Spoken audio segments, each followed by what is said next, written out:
before I get started, my name is Ryan. How many veterans do I have in the room? Right over there? All right. That makes this easy. Can everybody read the slide? Yes. There's a reason why I ask you if you can read the slide, but before I get started, I'm going to talk about violence. I know most of the people in the room, I don't know everybody. There might be triggers you might not expect, because basically what I'm talking about is I'm talking about violence and narrative, and where violence fits in the narrative. And particularly when you have military violence, organized violence, how that works, and how you can use it in a story. So my disclaimer is realize that if you have been the victim of violence in your life, just be aware that we are going to be talking about violence. I don't normally sit down, but we'll see if we can keep me seated. I might try and escape. I promise I'll come back. But I'm going to stop talking for a little bit. How many people here have ever read Tim O'Brien's How to Tell a True War Story? Okay. We're going to try. So how many people ever played the game Two Truths and a Lie? More people? We're going to reverse this. I got 2 lies and 1 truth. All right? So I'm going to give you 3 war stories. I'm not going to say anything because people will start trying to read me. So I'm just going to put them up on there, and then we'll get a nod when we're ready to move on. So everybody kind of look me down, stare me down when we're ready to move on. Are we good with that? Okay. And we'll move through. So here's number 1.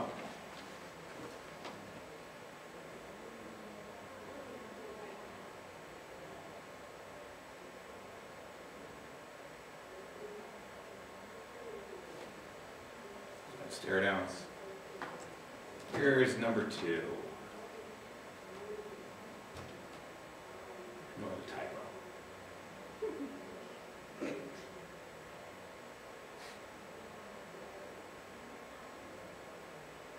All right, and here is number 3.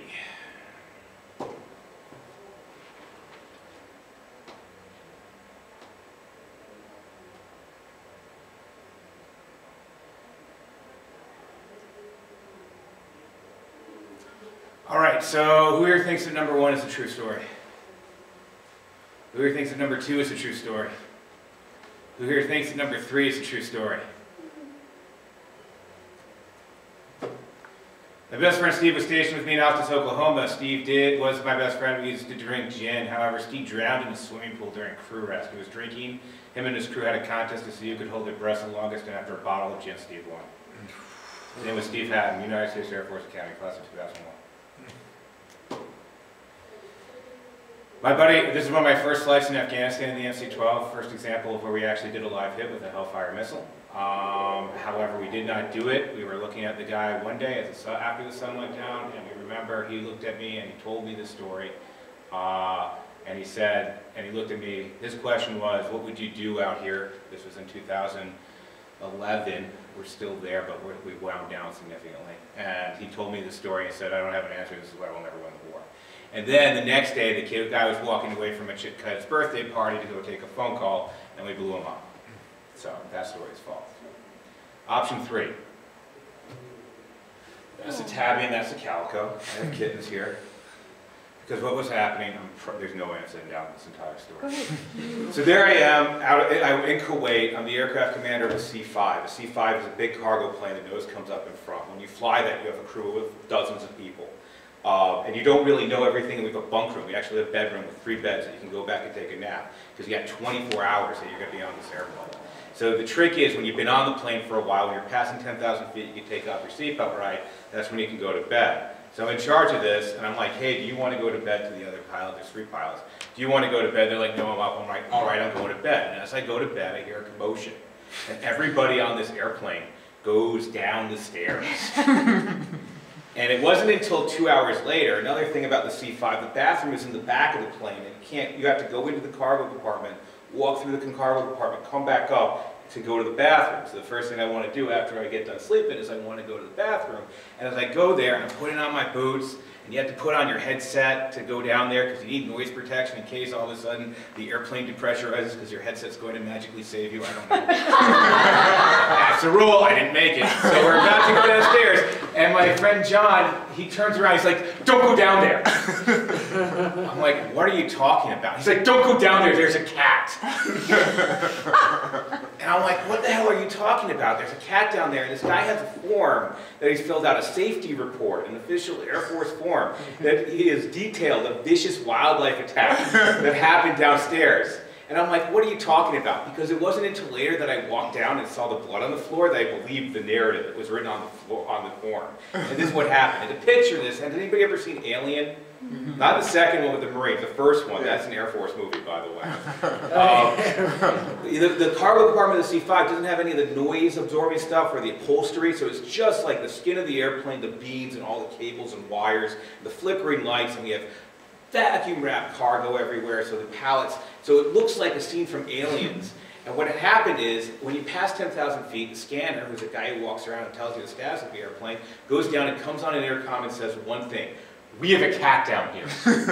And when he says we have a cat down here, everybody there all of a sudden says, I'm going down there. I have no idea what they're going to do. I asked them, what were you thinking? Like, there's a cat. Are you going to pet the cat?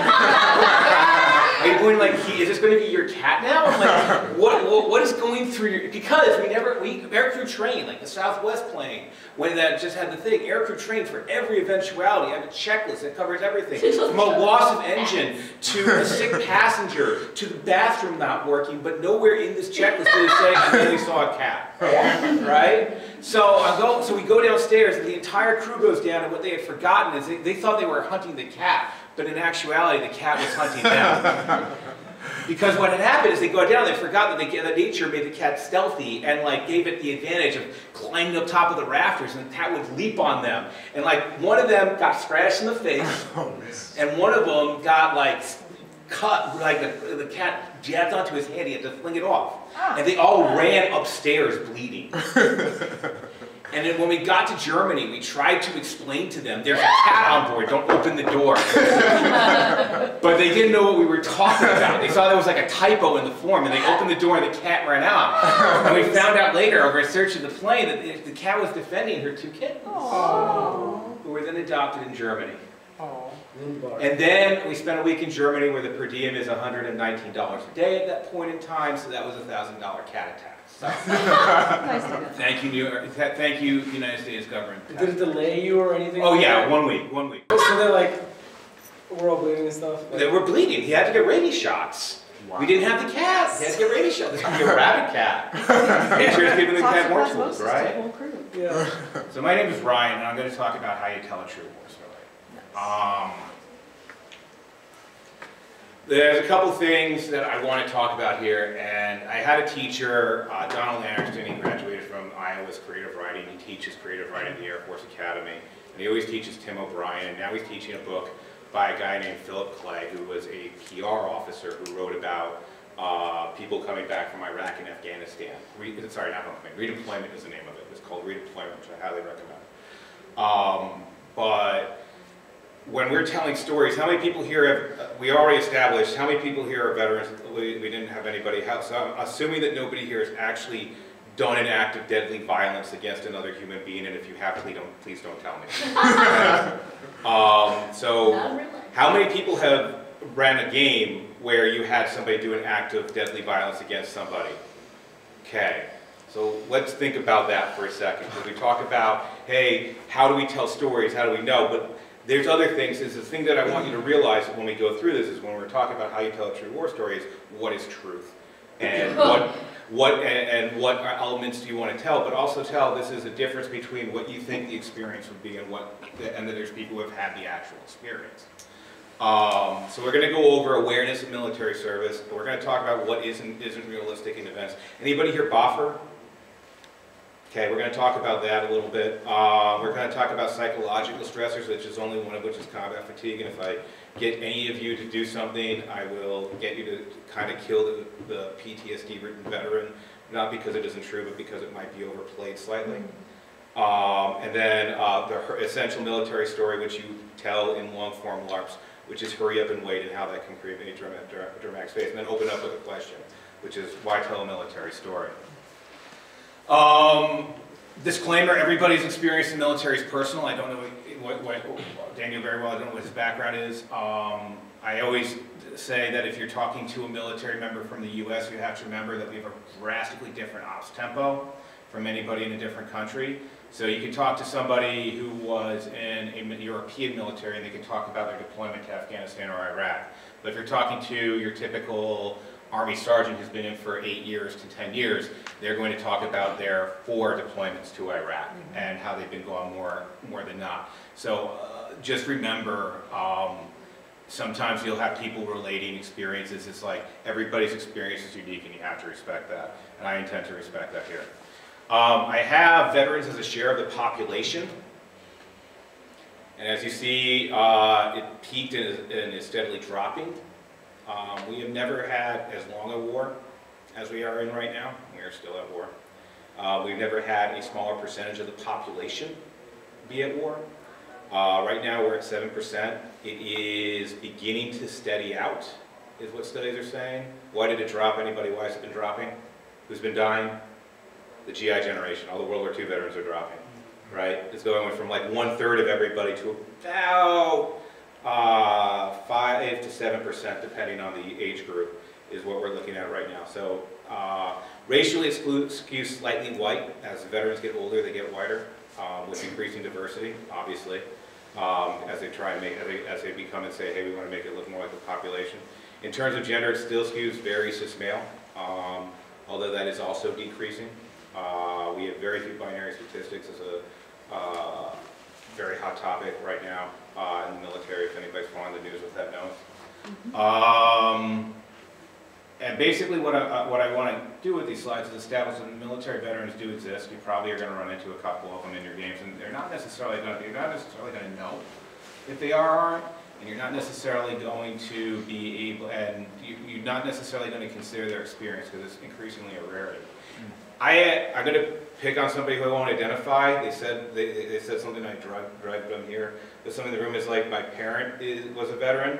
I don't want to dismiss the experience of being a veteran's child, but it's a drastically different experience than being a veteran. I know from having my daughter that and also if you grow up, or if you are a heterosexual cis male who's at a military base at the age of 20 in the military, the people there, the locals there, you're going to meet many cis female daughters of military veterans, and then you can ask them, so your dad was in the military, what does he do? And the answer is usually terrible. It's like, you don't know, because you don't necessarily want to bring your work home. It's not like I want to tell my daughter, exactly how the kill chain works or what a JTAC is or something. That's not kitchen talk, that's not kitchen table talk. That's something that you want to kind of put. I bring up Phil Kay in Redeployment. I'll plug that book again, because he really nails the dichotomy of what we're talking about here with statistics, is that we have 2 ideas of veterans right now in our stories. I see, and I would postulate. This is me talking. This isn't me citing anything. The one idea of the veteran we have, who wants to take a stab at the one idea of the veteran? What is big veteran? If I see a movie with a veteran, what is it? What kind of movie is it? Oh, a type of movie? What movie? No. What kind of veteran? When I say a veteran, old, jaded. What war did they fight in? Oh. World War II. Vietnam, and yeah, probably Vietnam. World War II. Korea's kind of like the one in the middle. That's the space in the middle, right? Most people can't tell me what the Korean War was about, but we know that there was a war in between Vietnam and it was a transitionary war. The war that they started Korea was drastically different than the one they ended. We have World War II, which by and large everybody fought in. You had total war, is what we would say. We didn't have much of a decent symmetry between the 2 forces. They were equally committed. And when they came back, they were fully supported with the GI Bill and life. And the other thing is they didn't have any sort of really beyond print media at that point in time. You had limited radio media, and it was very corporate controlled. It wasn't anything like, they're not getting pictures that weren't released that weren't screened by the Army. And when you have Vietnam, now you had a narrative developing. You had Life magazine telling you about the war as it happened. And when you came back, you had another narrative coming back, the grizzled, disenfranchised veteran, which is very true for some people, but not necessarily a universal experience. But those are the 2 things. We have Oliver Stone's Bone on the 4th of July, which, if I were to postulate, was kind of a construct of the early 1980s, as the veterans of Vietnam began to tell their stories. And then you have, the idea of the greatest generation, also called the GI generation. Now we have a merger of those 2. What I would argue when I go back to Philip Clay, and when you're telling these war stories, and I would like to reinforce, is that we have those 2 things informed, and that when you have an Iraq or Afghanistan who is moving into a narrative space, like a city like New York, or moving into Larp into a narrative space, they have to deal with those two narratives, which are very different. And the two things that I found personally, and when I read this book, and when I talked to other veterans, and I'd love to hear your opinion on it afterwards, is that you want to be the same, but you also want to be acknowledged as different. Does that make sense? Like, I don't want anybody to treat me any differently as a veteran. I don't want to be like, well, I'm going to have to come up, are you going to be okay with this sort of thing? But at the same point in time, I will turn on you in an instant if you forget my military service. Does that make sense? And there's an irony there, and you have to be aware of that irony. And that really is what I would say defines what the 21st century American veteran experience. I talked about that a lot. The other thing that I would like to touch on is veterans do not have a monopoly on violent experiences, particularly if you're telling a LARP about violence, domestic violence. By that I don't just mean domestic violence as in violence within the home, but domestic as in police violence within the country or any other element like that. So I want to touch on some of those differences and say, when do I move from a story about violence, which have particular considerations? I think we generally have become, as a LARP community, better about using violence in our narrative to this is military violence, which is treated differently. Because I would not, without careful consideration, have a narrative in a LARP right now focused on spousal abuse. That's something that I'd be like, whoa, whoa, whoa. This isn't something I just throw in there in your character background. We've learned that. However, at the same point in time, we do not hesitate to say, you fought in this battle. It's just something we do automatically. And why do we do that? We don't understand the difference necessarily. Let's talk about the differences. The first difference is there's much more deadly firepower. Okay? You are very unlikely in war to be injured twice. Severely injured twice. Why? Because generally if you're that injured, it's one and done. So it's not like somebody is hitting you with a fist or somebody is physically restraining you. It is you are being exploded, shot at, burned. This is something that is going to kill you. So it's not something. So it is a single point in your life that you experience it, because of firepower is so much more deadly. It's professionalized, right? You have an expectation of violence. You have training. It's less warrant context. If anybody wants to write a book down to read about the expectation of violence, I have very complex feelings on this book. Please take everything with a grain of salt. But his name is S.L.A. Marshall, and the book is called On Killing. He wrote in Vietnam. You've read Grossman. What? Oh, Grossman. But that wasn't Grossman. Grossman's On Killing. Grossman's On Killing. Grossman is On Killing. S.L.A. Marshall is. Oh damn! Now I got the confused. Google it for me. Thank you. So what? S.L.A. Marshall. S.L.A. Marshall. What's the name of his book? S.L.A. S.L.A. Marshall, and he wrote about the psychology of soldiers. This is where we get. Anybody ever hear the double tap? The double tap is just like which is right now triple tap, 2 and 3 in the chest and 1 in the head. The idea is that you need to train soldiers to shoot at human-shaped targets. This came from that. And he said that if I had people, his theory is that the only way that you can explain with everybody having machine guns and lethality rates in combat is that soldiers aren't actually trying to kill anybody. That was his thesis. Take it with a grain of salt. But he said that we need to train on human-shaped targets and that sort of thing so that people will shoot at a human-shaped target as opposed to I'm going to shoot at a round target with a bullseye in the middle, qualified expert, and then when I'm shooting a human-shaped target, I'm going to deliberately miss. Did you get the... I see a lot of books, but like he wrote about Vietnam and all that stuff. Yeah, S.L.A. Marshall. But I think he was the one that I'm sure it was Marshall. Yeah, you shoot at. Yeah. We shoot at silhouettes now. Yeah. We don't shoot at targets for a reason. Yeah. Because in Civil War specifically, people, they were aiming. In the Civil War, he was doing it. Yeah. And they're aiming to miss. Symmetric, and then the other thing that we look at I always caveat when I talk about symmetric that this day and age there's no such thing as symmetric warfare. But when I say symmetric, what I'm saying is that two groups are equally involved in the combat. It's really hard for me to describe a thing of symmetric warfare. It's much easier for me to describe asymmetry. If I am in an Afghan village that the United States is rolling up on, I'm totally engaged. Everybody I know is engaged in that fight, right? That is everybody I know lives there. That my entire group is engaged in that fight. Whereas an asymmetric, I have the United States, not every dollar, not every person in the United States is engaged in that fight. So there's an asymmetry. And the largest part of the asymmetry is the locale, I would argue, people would disagree around me, is the locale in which the violence occurs. These are some of the differences I would expect, particularly for an American veteran. We haven't had a war on American soil in, well, it depends on how you define it. I would say since the end of since the West was closed in 1890 is when I would call it that one. Like I said, knock on wood. So military violence is something foreign to our civilian population. We can look at the attack of 9/11, and part of the reason that was so shocking is that that doesn't happen here, right? That was something, that's an example of, hey, and people are traumatized by it. It'd be very difficult to come to New York, have a convention in New York City and run a 9/11 arm. You'd have to have some guts to do that one, right?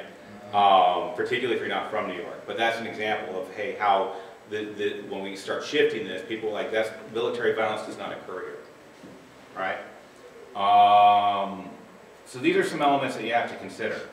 What are some similarities? Let's deconstruct. In both cases, you have trauma. You have an attacker and the injured. Violence is something, violence done to the human body. At the end, if the severity is the same, it doesn't matter who shot you, where the bullet that shot you to you, the end effect is you've been shot.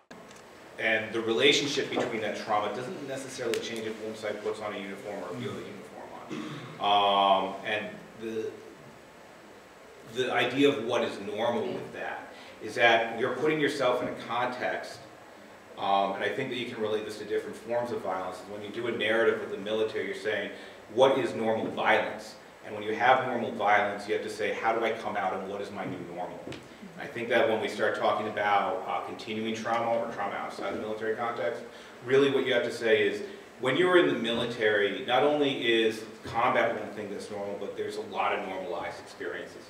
You don't need to learn anybody's name. Military people are notoriously bad at learning people's name. Why is that? Soldier. Because they all wear name tags? We all wear name tags. I don't need to know. I'm like, oh, that's Gomez over there. There we go. I was in a squadron, a mixed squadron between cargo and fighter guys. If you know any fighter guys, what do they go by? They go by their call sign. I knew Jammer. I think his wife called him Jammer. I'm like, and then his real name was Wesley, and that made sense because no one would be afraid of the dread fighter pilot Wesley. But this is an example. What's normal? How do you go from that? How do you go to a point where you're evaluated, like your evaluations when you move to civilian? And a lot of the things that if you want to tell a military story, you have to consider leaving the military. You are going to a completely foreign environment to you now because everything was kind of regimented and taken care of you so that you could have a more normal experience when you get when you're deployed to a foreign area. All these things make military war stories inherently problematic, and I'm not saying no say them, but that's some of the things that you have to consider. Here's some things that you might not realize, and when I talk about this, how many people here, here's a good one, how many people here have seen Star Wars? Okay? Who are the good guys in Star Wars? The Rebels. The Rebels. Who are the bad guys in Star Wars? The Empire. Let's talk about the Empire for a little bit. What is the Empire? How do we know? Somebody give me a defining trait, a stormtrooper. What do they look like? Armored, faceless. They're all armored. They all look the same. They're all wearing uniforms. They're all bearing assault rifles, right? Mm-hmm. All right. So, how many people here in a LARP have ever used uniformed, faceless, unidentified mobs as their villains? Not in a LARP, but yeah. But in a LARP. Yes. Is it right or wrong, and this is not value judgment, is it right or wrong to use a slur to dehumanize somebody you intend to kill? This is an easy question. Is it right or wrong to do that, to use a slur to dehumanize somebody? I mean, It is wrong. This is not a question. This is an easy question. I'm not trying to trick you. I mean, it's a psych. But what happened, now I have a question. How many soldiers do you think have used a slur when they were in that context to describe somebody they intend to kill? I will tell you, I'll do it. It's something that happened. How many people here have ever had dead bodies in a LARP?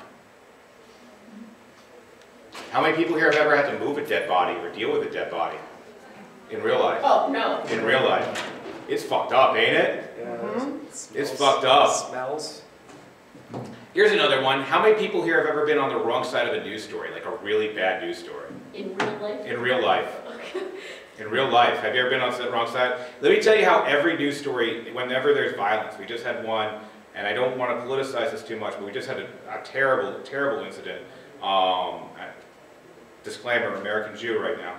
In Israel with 60 Palestinians. I don't want to get into that, but we all have a narrative on that. I'm going to tell you, every time that there is violence, there are two sides. There's a side that won and inflicted the violence, and there's a side that has nothing to do but collect the dead bodies and talk to reporters.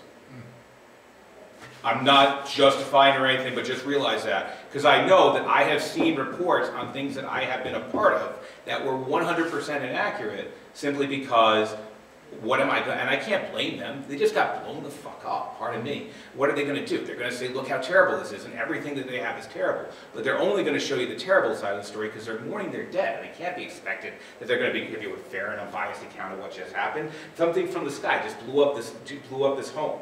These are the dead people. And you don't know what was going on in that home or how long it took before somebody decided to do that. I'm not even saying that they're staging or lying, that's a different story.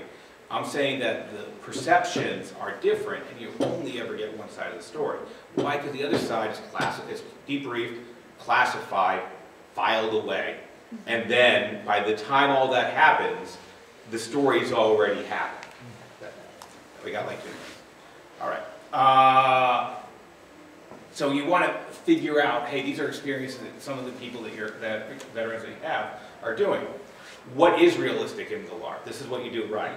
If you have mass combat with minimal rules, you're going to be able to simulate some elements of warfare. The biggest thing that you're going to get is you're going to get chaos and perceived stress. Okay? I use perceived stress because it's a thing.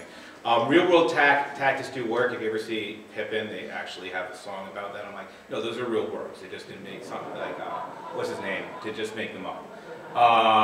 And the duration of violence is often relatively realistic because you don't really have pitched long-term Civil War battles anymore. Violence happens in spurts. And if you have a long-term battle, it's going to happen generally in spurts.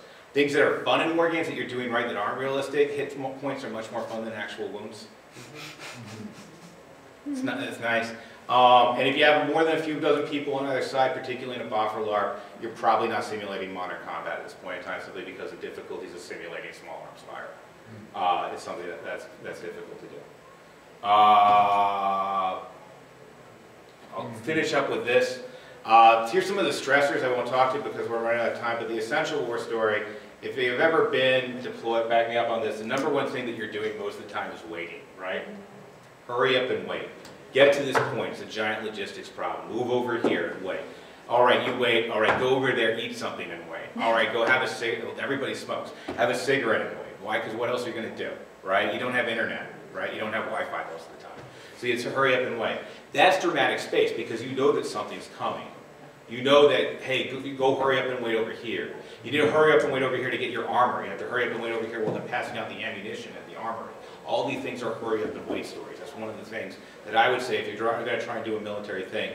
Focus on the psychology of you know what's coming, you're preparing for what's coming, but you don't know how it's going to go, and you're going to have that chaos.